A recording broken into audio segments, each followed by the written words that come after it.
use space to ask questions. And so if you have questions that you have or that you've heard other people ask or whatever it may be, you can text those in to the number that's up on the screen. Are we live streaming this too? Yes? Okay. If you're online, you can also text those questions in to 469-770-3007. So I want to start. I want to do introductions. I want to let our panelists introduce themselves because we have a couple people that have not been here before. Aaron, you can still introduce yourself too, just in case somebody has not been here another week. But Betty, why don't you start? Tell us who you are and a little bit about yourself, and then we'll jump into our conversation. Well, hi, my name is Betty McCone. I am in a second life career as a therapist here in Kaufman on the square. And I also attend your sister church, Country Bible Church, so it was good to hear our name this morning. So it's good to be here. Thank you. Yeah, thank you for being here. Go ahead. Okay, I'm Erin Davis. My family and I go to church here, and I'm a licensed marriage and family therapist, and I have a private practice here in Kaufman. It's really based out of this building, but also online, so happy to be here again. My name is Matt Foster. I am a therapist and counselor in Arkansas, and work with particularly young men and their families. Some of you will be interested to know that, and may recognize Matt because Matt worked for Whetstone Boys Ranch and was a therapist there. One of our mission partners is Whetstone, and he's also the older brother of Ben Foster. Ben and Julie used to be members here before they moved to Houston, but just a connection that some of you will want to know about with Matt if you didn't know that before. So I want to just remind you too, one of the things that we've done in this series is purchased some books and resources on all of the topics that we've discussed about doubt and grief and anxiety and depression. And so those books are on a table in the foyer, and they're yours if you would like one of those to take or to give to someone else. However you need to use that or want to take advantage of that table, please do that and know that those resources are there for you to share and to make available to you and to others in your life. So, all right. So I want to start. We have a series of questions, but feel free to text in any questions that you have, and I'll be watching for those to come through. You've always done a great job about asking questions, so we're counting on you to do the same thing today. So Matt, we'll start with you, and then we'll kind of work this way and let Aaron and Betty respond with some follow-up thoughts. But I attempted in my sermon to try to kind of describe some of the ways that people have talked about what depression feels like. And I also attempted to kind of give some maybe brief insight into some of the causes of depression. So I want to give you all a second to just kind of, what else would you say about the things that can cause somebody to experience depression, and then what else would you add to describe what it feels like? And you don't have to say everything, I guess, because then you can leave some things for them to say, but just from your perspective, what are some things you would add? This is why I'm going first, so that they can solve or pick up what I don't get. But you talked about it being the Latin phrase of pressed down. And sometimes we look at it as like the idea of feeling pressed down, but a lot of what it is it's our emotions that have been pressed down, that we're not addressing, not processing, not going through. And so it's the body's response to emotions not expressed or processed. And it's an alarm going off inside the body that says we need to work through this idea. You had a quote from C.S. Lewis from the book The Problem of Pain. Mm-hmm. There's another one in there that everybody knows a little bit more that I could absolutely butcher, about that idea that God speaks to us. He screams to arouse the world through pain, right? Pain is that voice in which he comes in and says, hey, we need to address something. He whispers in pleasure, he speaks in something else, and then he yells in pain. I don't remember what it is. Yeah, interesting. That's good. Yeah, I forgot about that quote. That's a good one. Aaron, you want to follow up to that? Or Betty? Y'all want to take that? Well, I think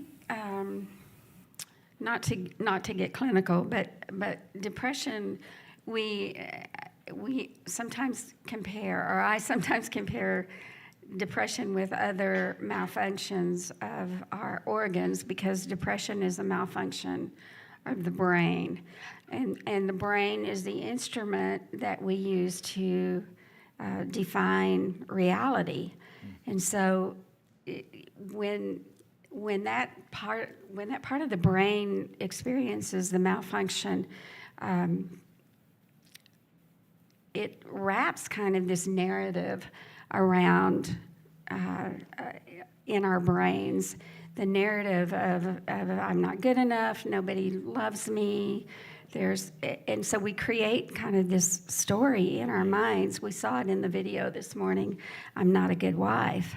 And we all know that those things are lies, but that's what depression does. Within the chemistry of the brain, it creates this narrative, this story about me, and that's the depression I think that we all know and can resonate with. That's good. That's good. That's what makes it like trapping, right? We know, and everybody around us is saying, no, that's not true. Look, we'd be millionaires if we could just logic somebody right out of that, right? Yeah. If we had that answer, we wouldn't be sitting up here, right? Yeah. Yeah. If you could just, and that's what everybody tries to do. It's the malfunction. People come and speak this truth, and if that were the one thing that could just get us out of it, we'd be good. Yeah, that's good. Aaron, I want to start the next question with you. So in our preparation for today, and I think I've mentioned other weeks, that we've talked a lot through email and kind of getting ready for today. But you mentioned that there might be some value in discussing, even though it might be difficult, the connection between how our emotions are met as a child, and then some of the ways that directly impacts, or maybe has directly impacted depression in adulthood. So can I kind of go backwards to talk about maybe that, and then we'll kind of move forward. But can you say a little bit more about that, and then I'll let Betty and Matt maybe follow up to that if they have something else to add. So. Yeah, so thinking about depression as pushing down of emotion, not experiencing it, not processing it, oftentimes that can be a way of coping that starts really early on in life, depending upon how our emotions are met as a child. Not always, but many times. So for an example here, and this is not to, kind of like shame the way that we parent, or this may be how we've approached our own kids at times, but if we are open to their emotions, if we okay emotions, if we give names to emotions for our kids, that allows them to start to learn how to process them, how to regulate them, how to feel them. But it's not uncommon for children's emotions to be met with invalidation, or you're fine, or you don't have anything to be upset about. This isn't as bad as so-and-so's life, or you're just throwing a fit. Can you stop throwing a fit? Or can you go to your room? When you're done throwing your fit, I will get to you, right? Like, these are not uncommon phrases.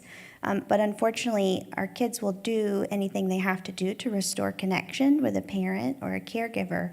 And so if part of restoring connection means I can't be in this feeling, I can't feel this feeling, this is not acceptable, then they learn how to push it down and shut it off, because then now I'm okay to come out and connection can be restored. So that pattern continues, and it's a way of coping in order to restore connection with people that we love. So I think that can be hard to think about, because many have been taught to parent in that way, that some emotions are acceptable and some are not. But the truth is, all emotions are acceptable, even the ones that look like a fit. Usually there's something underneath that. So if we don't make space for that and sit with that and put words to it, we're really kind of priming a coping mechanism that later on in life turns into, when I feel this way, I push it down because that's what worked for me as a kid to get through it. Then looks a lot like depression in adolescence and adulthood. That's good. You want to respond to that, Betty or Matt? I was just going to mention that sometimes adults have grown up when they were little. They have grown up with what I would call an emotionally immature parent, and they have had to match. It's a little bit what Aaron was saying. They have to match their emotion to the parent emotion, so they don't really get to have their own kind of emotions, sadness, anger, all of those common emotions that we would like to see in children. They didn't get to express those, and so as adults, then it's wrong for me to express those. That's what that feels like. It's wrong because I never was allowed to do that as a child. I think that's what you were saying. There's roots underneath every single emotion. You said that well. We have sometimes primary emotions that are for the younger that have something underneath it. And when we don't ever dig down to the underneath it, then we don't understand. And the stymieing of expression is what you're talking about, and how that has a generational impact, right? And that's what all of us know. I doubt any of us in this room haven't had the moments with the best intentioned parents who have done something to push it down. And all of us who are parents know it comes sometimes from our discomfort, sometimes from our just tiredness, and sometimes because you cannot teach someone something that you have never been taught. I cannot teach somebody to work through emotions if I never learned how to work through emotions. And so the hardest hurts for anybody to deal with are the hurts with people that come from people with really good intentions. And so neglect is one of those. This is a form of really well-intentioned emotional neglect. We don't like hearing that because we want to lay blame towards something. But if I'm not given the tools that I need to work through the world, and that is something that was not provided for me, that's neglect and that is hurt. I'm not going to worry about finding fault in it because the people who taught me also didn't get it either. But it doesn't change the fact that I still don't have what I need. Does that make sense? And I think that feels important too, because you mentioned like not wanting to shame. Obviously, like it's not. I hope people don't hear. I think we're trying to have an honest conversation and also realize parents are always doing the best that they know how. And but I've never met a parent who was like, I don't want to get better at parenting. So I think that's part of the thing too. Is whether your kids are grown and you have grandkids or great-grandkids, or you're still in the middle of raising kids, like it's not a matter of making someone feel guilty about or shame about something that happened. It's just we're just trying to talk and I think identify some of the facts that exist, and that it's okay to process some of those emotions and to make some decisions about doing things differently, so you want to speak to that? Yeah, I think I might just kind of add to that if you hear something of what we're saying of, how we parent, and that can prime how our kids deal with emotions throughout life. If you hear something that's like, I did do that, and maybe I do have an adult child who struggles with depression, and now I'm wondering if maybe the way that I approached them when they were hurting contributed to that, if that's a scary thought, and at the same time, it's never too late to circle back and go, hey, I noticed that sometimes you get down and depressed, and I'm kind of learning that maybe some of the ways that I talked to you when you were down, when you were a kid, maybe didn't help you learn how to deal with that. And so now I want you to know I see you and I want to do differently now. And even that repair with an adult child is saying, you used to be alone in your pain. I didn't mean to leave you alone in your pain, and now you're not. There's a lot of, restoration that can happen from that conversation happening now. That's good. Okay. So I talked a little bit about this in the sermon too. Betty, I want to start with you on this one, but can you kind of talk about the difference between, I think in our prep for today, you called it like situational depression. I'm kind of talked about it like as circumstances maybe in the sermon. New baby, retirement, some examples that Betty gave in our prep for today: moving, death of a loved one, financial loss, illness, empty nest, etc. But can you kind of talk a little bit about the difference between situational depression or something that feels more constant, not just based on our situation? And how do we know if we're experiencing something that might be just more what some people might call like a mild depression or a temporary season versus something that's kind of more long-term? Does that make sense? Sure.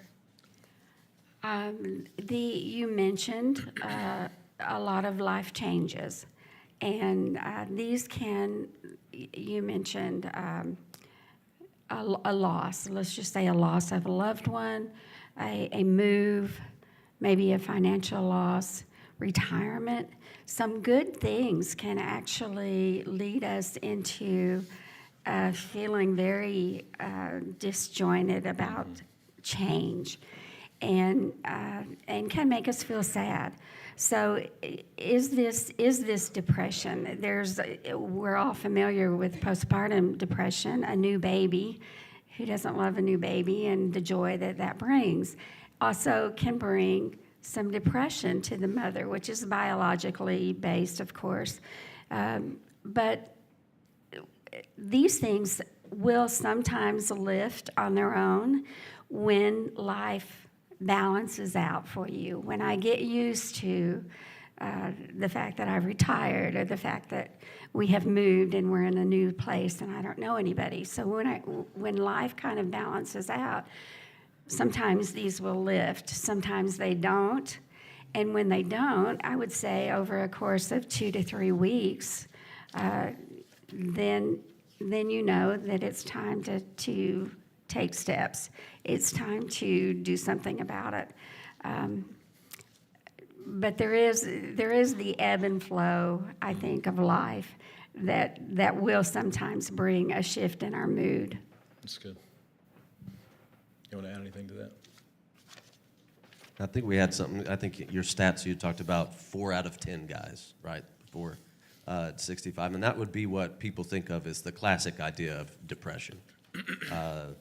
That the downcast feeling and just the inability to cope or move. But there's a lot of different ways. You talked about coping skills. There's a lot of different ways that people will compensate for not wanting to feel. Particularly, it doesn't break down all the way across genders like this, but men are more likely to have other compensating facts, whether it's the way that we were raised, what we looked at with identity, to have performatives that are socially acceptable, right? I can go be successful. I can go do these things and not have to deal with what's there. We know the things that don't work, self-medicating through substances or actions and stuff that lets your life fall apart. And everyone can look at that and say, oh, yes, well, he's medicating and he doesn't need to be doing that. But there are plenty of things that seem to be working in a social environment, like success at a job or busyness over here, or these other pleasures that everybody says is okay, and it's not impacting you in a negative way, but what it is doing is keeping you from addressing those underlying hurts and emotions that need to come out. And people would call that a covert depression. It's the smiling depression, I think, as another way that people have talked about it. Stephanie had said inside her message at the front end that it was a lot like that people could see that she's in ministry doing all of those things. Surely everything's okay. Mm-hmm. That's good. Okay, so I want to get to some of the questions, but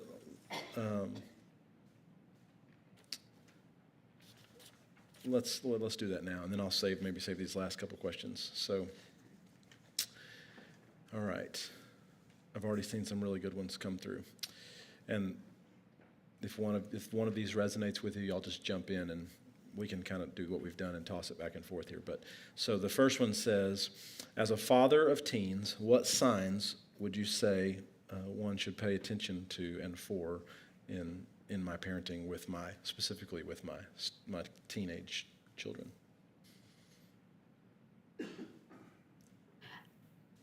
I'll just mention one or two things, and one is that when you see your young person not taking satisfaction and joy in things that up to this point has been something that they have loved doing, if there's not another explanation for that, then I would be concerned if my teen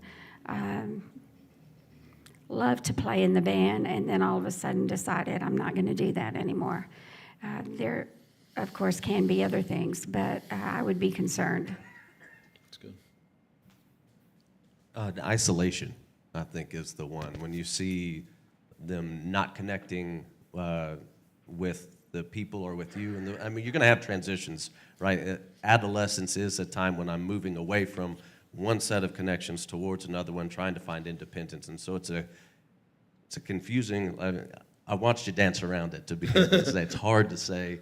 Okay, no, maybe I don't want to do the band for this reason, but if there's not another excuse as to why, and you see somebody starting to isolate a lot, that's where I would raise a red flag in my head. That's good. Yeah, I would say pay attention to their body. Does it look slumped over? Are they looking down a lot? What kind of colors are they? Do they normally wear certain colors and all of a sudden we're wearing dark? Like, does their life look darker?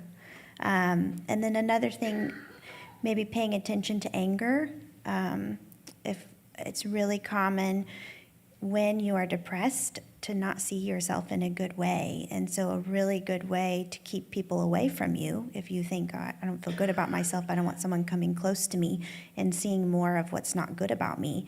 If I'm angry, that pushes you away. So it's pretty smart, right? But that might be a sign that your teen is saying, I don't want you to come close to me because you might see something that I don't like about myself. So I want to kind of flip that question because I don't want to pretend like we're talking about teens and our elementary kids are not in the room. They're in classes, but I don't want to talk about our students like they're not in the room. So I want to ask y'all, kind of flip the question, ask you to speak to this group of people sitting right here about maybe some ways that they can even pay attention, to their own bodies. And maybe it's the same stuff, but maybe there's a different way you would take that same question to speak to this group of students that we love and care about. And is there anything you would add? No? Yeah, it's overwhelming. It's a time of big changes and big feelings. And that's normal, and it's supposed to be like that. But it does not have to be alone, and it's not as lonely as it feels like it is right now. That's, I think, one of the bigger ones. Aaron said it well, like, if I'm doing really well as a teenager, I'm noticing when I'm snippy, right? Anger, we see the anger outburst with kids, and there may be some of us who are huge outbursts, but it's probably not like that. We've grown up a little bit more. We're at the spot where we're figuring out how to handle ourselves. But when I'm just being short, there's a lot of teenage slang that we probably won't use from this stage to say that, but that's when I know it's my little red light in the back of my head that, okay, maybe I need to look at that. Yeah, that's good. I think, too, that I would add, like the thing that I said a minute ago, that, knowing that you're not alone, I think is an important, like you said, the connection with people. So, okay, so the next question. How do you take care of yourself when you are caring for someone who is experiencing depression? What are things not to do when you're around others who are experiencing depression? So it's kind of one question, but it's kind of worded two. Is how do you care for yourself? And then what are some things that you should not, should avoid doing when you're around people who are experiencing depression? I'll say a few things, and then they probably have some more things to say. But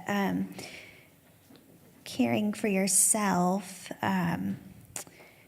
paying attention to your own limits and your own internal resources. And I think when we do that, we start to notice when we're running out of gas, and so it's okay to step away. It's okay to fill yourself up.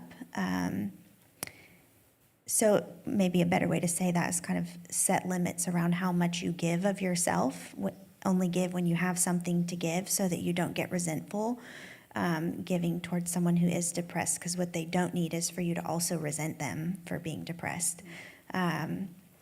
And then the second question, I had an answer for it, but now I can't remember what the question was. What are things you should avoid doing? Yes, I think there's probably several things, but the thing that I would emphasize is really avoid trying to point out the reasons they shouldn't be depressed, right? They don't need you to fix it for them. They don't need you, you're not going to be able to pull them out of it. That's not your job. I'm thinking about that, the psalm, he redeems our life from the pit. Like they are in a pit, but you cannot pull them out of it. You can get down in it with them so that they're not alone in it. You can shine light into it when you're down with them, but it's God's job to pull them out of it, not yours. So just really avoid pushing and pulling and nagging and all those things that are actually going to probably make it worse. Well-meaning things, but. I would avoid thinking that it's about you, because it's going to get personal. When you are interacting with somebody that's feeling that bad about themselves and that desperate in their world, sometimes it can get a little personal. And so you remember when they're having that moment, right, that's that breath and the reminder that this isn't about me. That's a hurting person right there.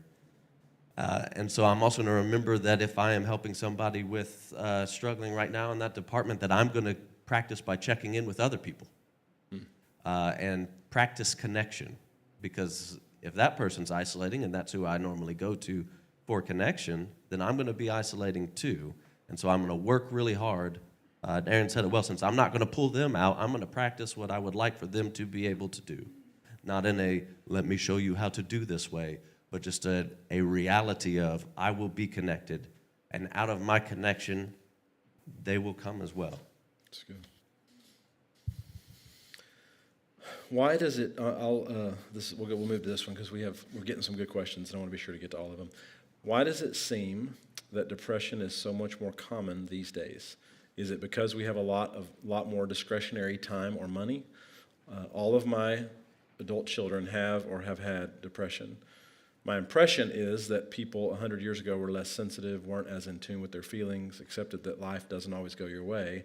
If they were sad, they would just rub some dirt on it and get on with their chores. I don't think this person is saying that that's what we should do, but that's maybe they're wondering if that's sort of if the mentality has changed, kind of. So the question really was, why does it seem that depression is so much more common? Is it because we have more discretionary time or money? And then maybe this idea that 100 years ago it seemed like that there was less acknowledgement about it. I would probably agree that we do have the luxury of thinking about mental health now in a way that probably our ancestors didn't have, and so if you were sad, you were sad, and you went to the fields and worked that day. So now we do. So maybe it is a matter of time and resources. Is it more prevalent? I think it probably is more prevalent too, because the world is much more complicated. We have access now to more knowledge than anybody ever could have had 100 years ago, and probably leaves us in a more powerless feeling many times, because there's not a whole lot we can do about things that are going on in the world that we know about, yet we don't have power to do anything about that. Exactly, but I think that's a big part of it. And we've also moved to a really fast-paced life. Mm-hmm. And in that fast pace, the thing that you don't have time for is to work all the way through something. And, 100 years ago, we had time for people to mourn. You had time for people to work all the way through that. Maybe we weren't the best at understanding it, but we had more time. Now we just want stuff done and on to the next and keep going. And that has stymied stuff. You said it well earlier, Betty, that would kind of naturally work out through the course of life, that the seasons happened, that we don't have the same seasons as much anymore. That's good. You want to add anything? You're good to go ahead.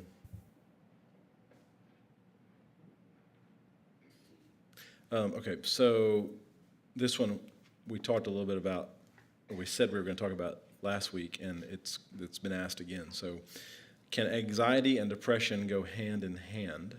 Is the question. I'm going to scroll back, and the question that was asked last week that I said we would talk about this week: are anxiety and depression two sides of the same coin?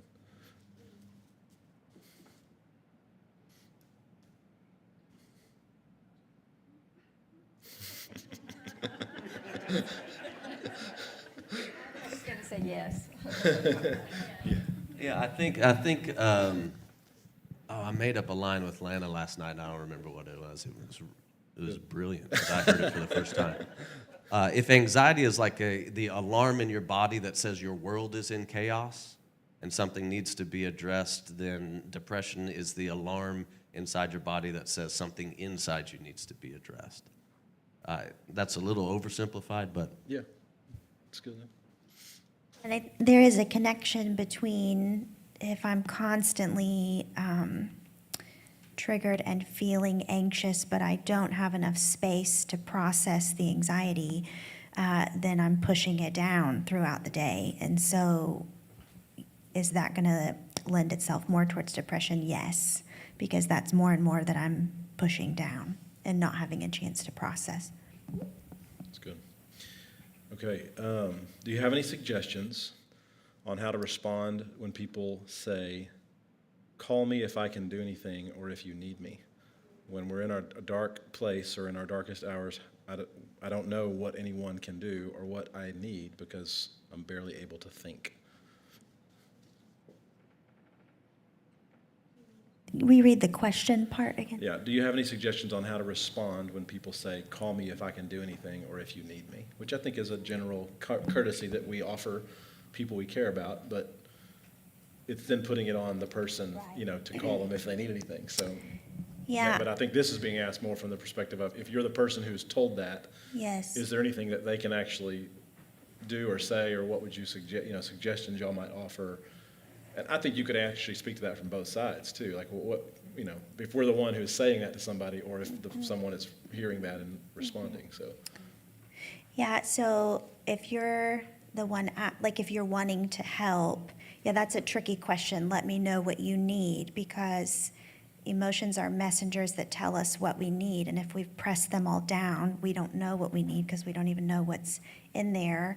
And we're not listening to the emotion if it's, all the way down in the dirt. So that's a hard question. They're not going to be able to really tell you what they need exactly.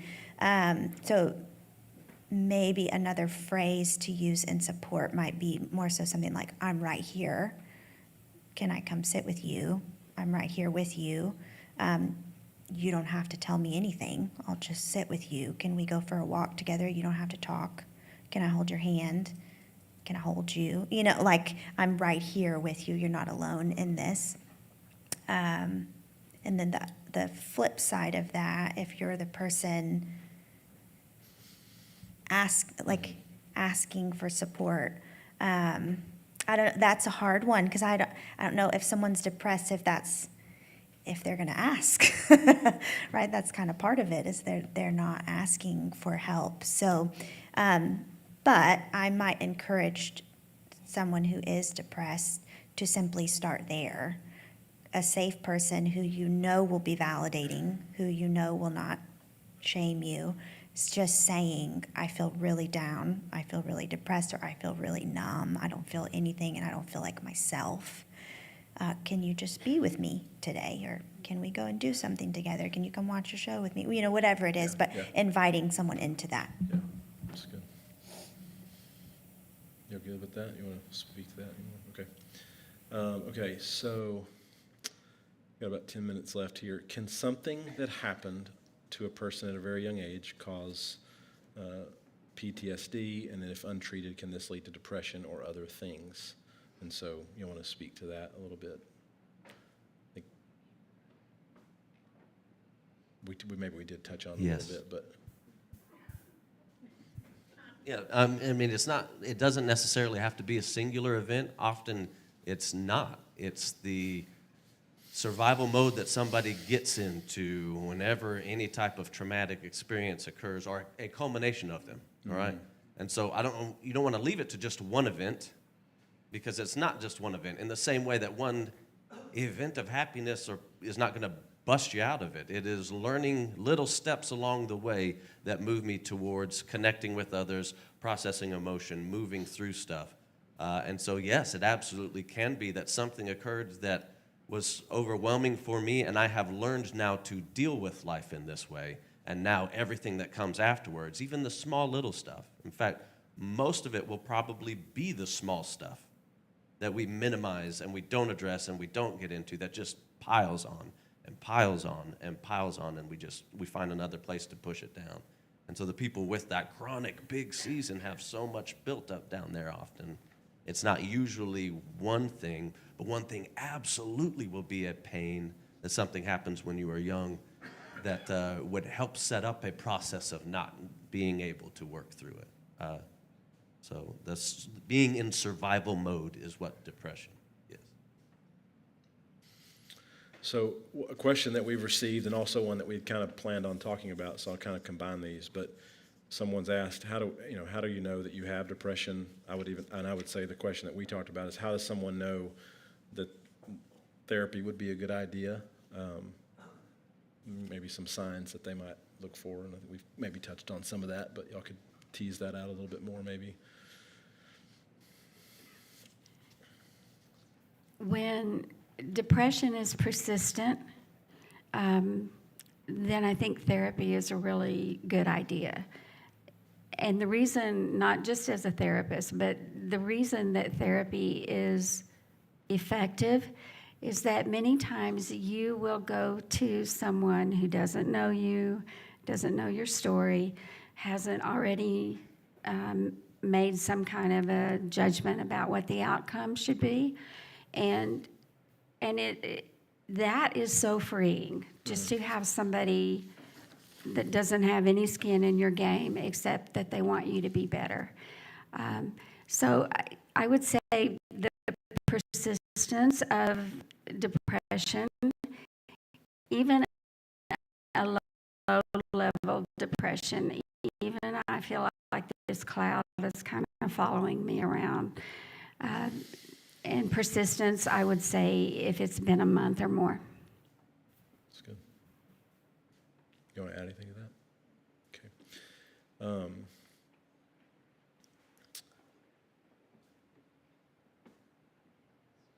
Okay, so I'm thinking that this question is, I'm doing a little interpretation, but the question is, what if your children are divorced, in a divorce situation where parents are divorced, and your child wants nothing to do with you anymore as a result of that divorce? And then I think it's implied that there's some depression being experienced as a result of that, maybe from multiple parties in the family. How do you handle that reality? I think it starts with the acknowledging all the levels of loss that is. That it's not just loss of a marriage, loss of a dream, then the loss of relationship with a child. Aaron talked earlier about the idea of one of the best ways, or was it Aaron or Betty? I don't remember which one of you talked about being able to acknowledge the ways in which I, as a parent, may not have handled it the way that I would have liked, that being a first start. Mm-hmm. But one of the greatest ways to heal hurts with the next generation is to be able to go back and heal the hurts that are in me. If I cannot in any way interact with my children for all of those reasons, one of the best things that I can do is go and care for that child that is hurt inside me. And that starts a big process, and that opens the doors that they might experience you later. You're making an investment in the relationship that is to come. And that your children will experience you differently. And when they experience you differently, that gives a little bit of hope that perhaps this could be different. And you also have to understand that that's a long game. You're playing chess, not checkers with this one. That's good. Which actually, another question, we can keep talking about this, and I want to hear Aaron and Betty, y'all's thoughts, but the idea of a long game, I think we haven't touched on, but I think is important to know. And one of the questions, a different question that came in, but I feel like it's kind of related, and so I'll throw it in here, is they say can depression come back constantly? You know, that I think it's not, the answer is yes, it can, and that it's not something that we solve and we check that box and now we've moved on forever from this thing, but so anyway. Yeah, emotions come back. Yeah. We have them all the time. Oh, yeah. All right. The difference is now that we have a system. We have a new approach to be able to let them work all the way through and go about it. But yeah, any of us who haven't know, we know. It comes back, but it doesn't impact me in length the same way. Yeah, that's good. You heard Stephanie even talk about that in her testimony, like when Chris and Stephanie lost Braden, there was still a season of depression, but she now recognized that she had tools that she had gained from the previous journey that they had been on. So that's good.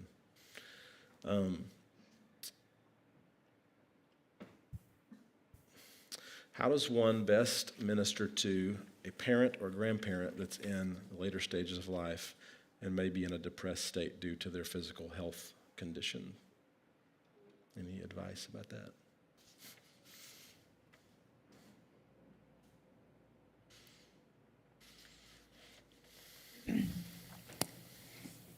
I think it is very similar to kind of how we've already talked about being with someone who is hurting, but then maybe understanding some extra layers of grief there for someone as they're aging and, losing abilities that they had before, not able to do as many of the things they were able to do that helped them process emotion before. So just maybe understanding those different layers.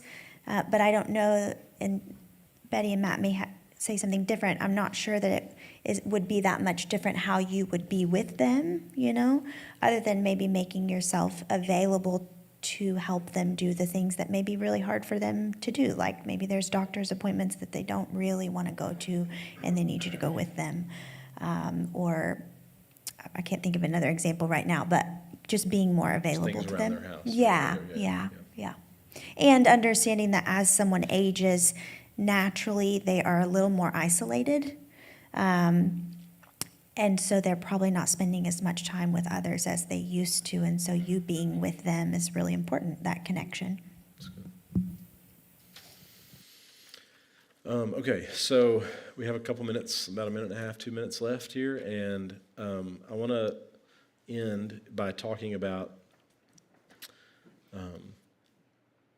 I talked about medication, we've talked about therapy in here, connection, things like that, but I want to try to leave people with some tools that can be helpful for the emotions that we experience.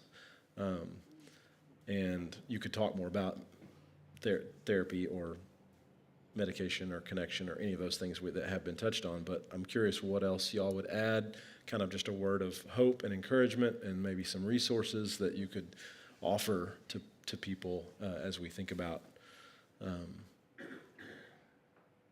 some of the emotions that we experience. So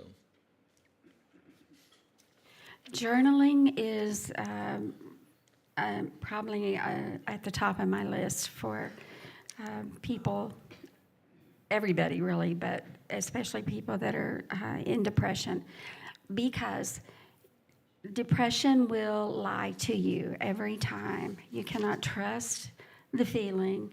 And a journal where you can get feelings on paper, you can go back in a less depressive state, and you can see how I felt about myself at that time.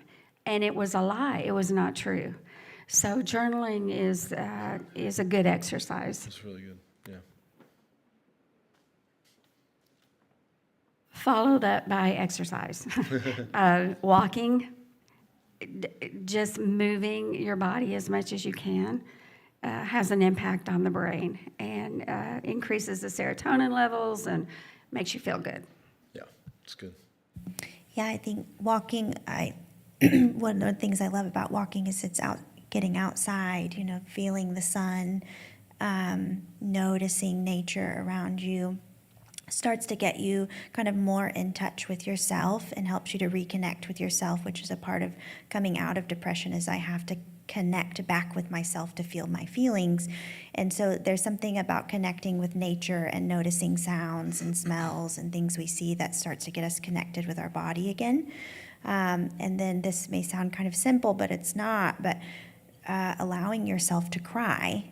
When we think about in therapy, we know that no matter what kind of modality of therapy we're using, the relationship between the therapist and the client is really the most important thing. But clients come in and cry when they haven't cried in years sometimes, which is like, we cannot go years without crying. This is not okay.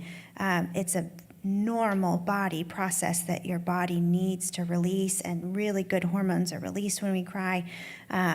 It's cleansing for the body. And so I think that's something that happens in the therapy room, but if you can find a way to get that happening at home, let's do that, So I know there are some kind of cultural things around crying for some people, but I wish we could normalize that a little bit more. Yeah. Helping somebody, helping other people, because you get into a spot that is self-focused. We're not working, we're not addressing what we actually need to, but we're just so stuck inside our own head that it, and it's not grandiose. It's not big ideas of going on a mission trip and helping some. It's seeing somebody drop something and help pick it up. It's a conscious effort to open the door for someone, to help somebody get something off a tall shelf. The very simple, small, everyday things that I am making a conscious effort to help somebody else gets me outside of me.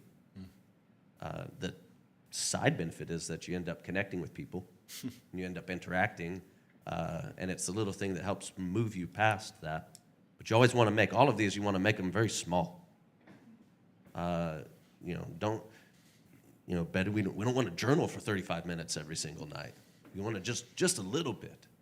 Start the process, and all of these need to be something that you habitually do, or at least make into a habit of doing. Because if you don't, we'll just be stuck in the feeling of not wanting to do it anymore. Just shut down. So little things with consistency. It's good. You guys, this has been, for me, a rich experience over the last month to have these conversations. When we made the decision to do this series, we determined that this amount of time felt about right, and we didn't need to go, a whole lot longer. So we could, but I think it feels about right to do it the length of time we've done it. Our hope is that maybe in the future we can do a different set of topics and talk about some other things that need to be discussed in settings like this. But one of the things that I want to be sure to emphasize is that every single week during this time of our Sunday, we have all benefited, and that today was no different, from really wise counsel that has been shared freely. Lots of people pay good money to get. So I want to be sure that we thank them. I ask you to join me in thanking Betty and Aaron and Matt and all of the panelists who have been a part of helping us think about all these topics. So I'm going to say a prayer, and then we'll be done. I know the bell rang for the kids' classes to be done. Father, we are so thankful that you are a God that walks with us, that shepherds us and cares for us.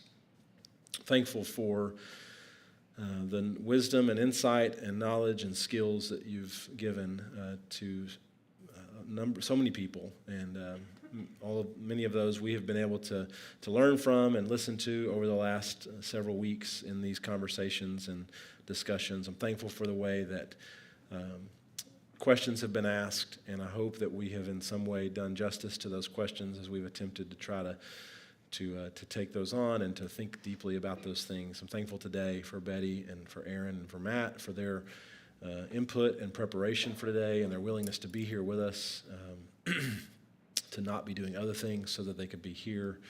And I just pray your blessing upon them. We're thankful, Father, for the conversations we've had around the topics of doubt and grief and anxiety and depression.